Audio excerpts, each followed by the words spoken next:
Hello guys, কেমন আছো সবাই? আমি খুব ভালো আছি। তো বাড়িতে অন্নপূর্ণা পুজো ছিল, তার জন্য আমার ছেলে ফুল তুলে নিচ্ছিল। তো ফুল তুলতে হয়, আমাদের ছাদে ফুল তুলসী গাছ আছে। তো ওগুলো তুলে নিচ্ছিল, তো তার একটা ভিডিও করে রেখেছে ও।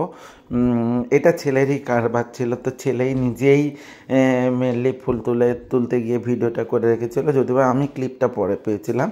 তো তারপরে দেখো এই তৈরি হয়েছিল, এবং সিটা কি সুন্দর হয়েছে, এবং চারপাশে নৈবেদ্য সাজানো হয়ে গেছিলো। তো পুরোহিতমশাই চলে এসেছিলো। তো পুরোহিতমশাই এসে আমাকে সংকল্প করার জন্য বসিয়ে দিয়েছিল। তো আমি সংকল্প করছিলাম। তো সংকল্পে বসে যাওয়ার পর মায়ের পুজো প্রায় স্টার্ট হয়ে গেছিলো। তো সব রেডি করে দেওয়া হয়েছিল। তো পদ্মগুলো নিয়ে আসা হয়েছিল, তো পদ্মগুলো তখনও ফোটানো হয়নি। তারপর মায়ের পুজো চলছিল, এদিকে নৈবেদ্য সাজানো হয়ে গেছে, যেগুলো মেনলি ঠাকুরের নৈবেদ্য হিসেবে দেওয়া হয়। তারপরে এই বাবার কাঁধে ঝুলি তৈরি করে দেওয়া হচ্ছে।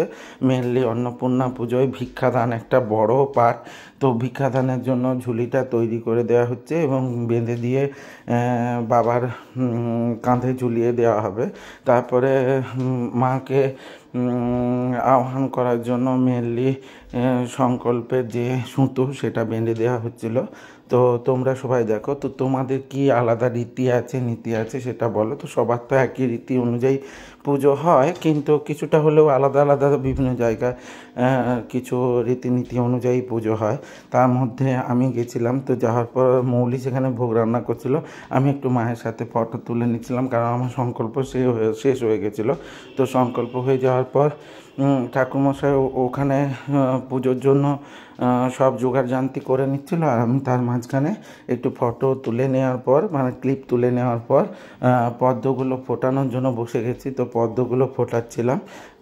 তো পদ্ম ফোটাতে মায়ের দিকে মাঝে মাঝে দেখছিলাম, তো মাকে কি সুন্দর লাগছিল। ফুলের মালা, বেলপাতার মালা, অপরাজিতার মালা, জবার মালা সব পরিয়ে দেওয়া হয়েছিল। তো মাকে দারুণ দেখতে লাগছিল। তো আলপনাটাও কিছুটা দেখতে পাওয়া যাচ্ছে। তো আলপনার ভিডিও আগেই দিয়েছি। তো আলপনাটা কেমন হয়েছিল সেটাও তোমরা জানিও। তো তারপর পদ্ম ফোটাতে আমার বেশ ব্যাপক লাগে, তোমাদের কার কার ভালো লাগে সেটাও জানিও। তারপর মার পুজো শুরু হয়ে গেছিলো, ওপাশে ভোগের জন্য ভোগ শুরু হয়ে গেছিলো রান্না করা। তো পদ্মগুলো ফুটিয়ে নেওয়ার পর আমি একটু তোমাদের দেখানোর জন্য পদ্মগুলো কয়েকটা ধরে একটা ক্লিপ নিয়েছিলাম। তো তারপরে ফল প্রসাদের নৈবেদ্য সাজানো হয়ে গেছে। তো মেনলি বাল্যভোগ যেটা, তো বাল্যভোগের জন্য সব কিছু রেডি করে নিয়ে মার ভোগ নিয়ে আসা হচ্ছে। সবাই মার ভোগ নিয়ে চলে আসছে, মৌলির মা আর এই আমার ভাই, তিনজনে মিলে ভোগ নিয়ে যাচ্ছিলো। পাপায়ও কিছু কিছু নিয়ে যাচ্ছিলো। তো ভোগ দিয়ে দেওয়া হচ্ছিলো। তো তোমাদের কেমন লাগলো ভিডিওটা? যদি ভালো লেগে থাকে লাইক কমেন্ট শেয়ার করে দিও, পাশে থেকো, সবাই ভালো থেকো, টাটা।